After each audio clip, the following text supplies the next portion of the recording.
the Nintendo Switch 2 when I have a perfectly good Switch here at home. This YouTuber said that there's a potential leak for new Animal Crossing for the Switch 2. Oh.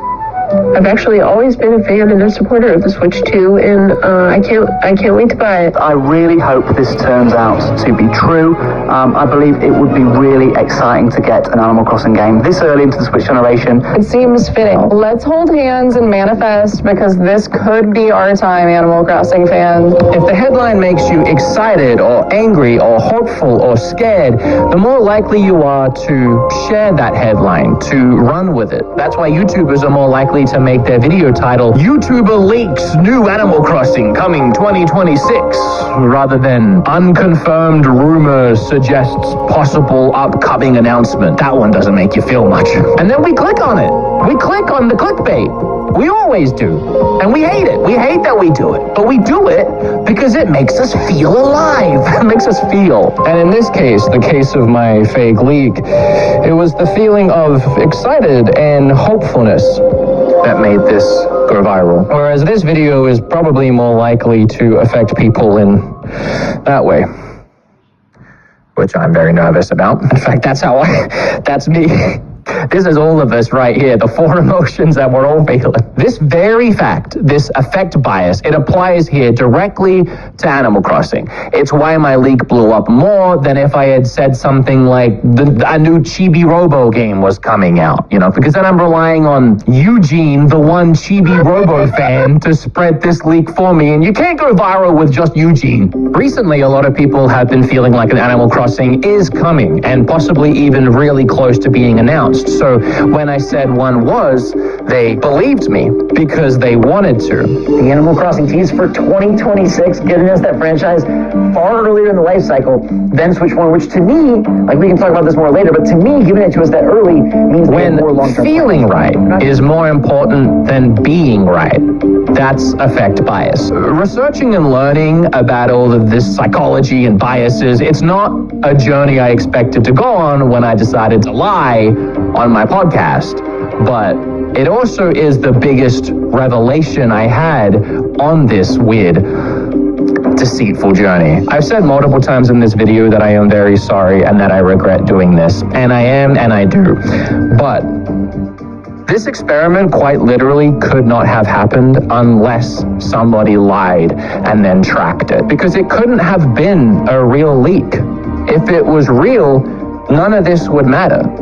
People believing something that's fake, that's what was important here. And now we can look at this and we can know exactly how and why our brains activate when we see leaks, so that moving forward, if we see something else, we can maybe better identify if it is real or if we just want it to be real. While it's easy to blame YouTubers and people on Twitter for posting and resharing and commenting on these leaks, it's also our own personal biases that makes them spread like wildfire. And the people resharing them are also just people. While it's easy to write them off as just a YouTuber wanting views, they're also a human being that are experiencing their own biases to what they are hearing, getting hopeful and excited and wanting to believe them as much as you do. It just so happens that they also have a platform to share their thoughts, ideas, and opinions on. And if you're clicking on those thoughts and ideas and opinions to have your biases confirmed, you're as bad as they are, or as good as they are. I mean, to err is human. To be human is good. We can all fall victim to a fake rumor if it's something that we really care about. So,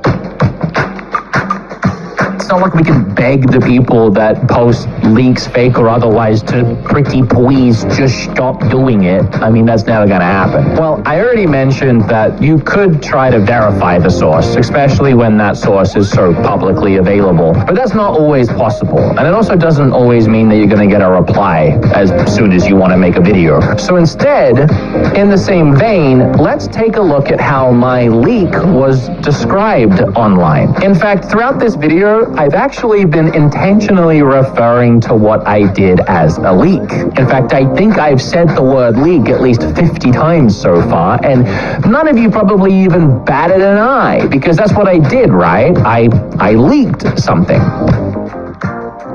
Except I didn't. I can't tell you how I know. Do with this information what you will. How do you know? I can't tell you. I just said I can't tell you how I know. I don't know how much of that is true, and I never get information. I'm skeptical. Don't take my word for it. I didn't leak anything.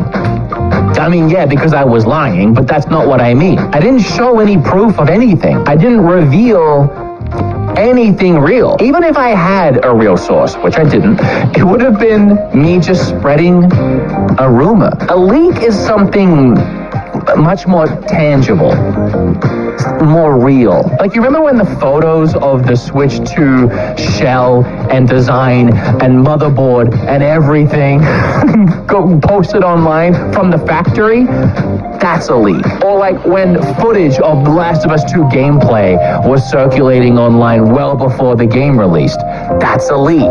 What I did, it was a rumor. And if you think I'm just splitting hairs here, I'm not. I really do feel like definition is important here, and I think all of the news journalism articles felt the same way, because all of the articles and even the Reddit thread, and even when Stealth covered the Reddit thread, they all used the word rumor. But every single YouTuber said it was a leak. And I want to be clear, I'm not blaming anyone, because before this experiment, I would have 100% done the same thing.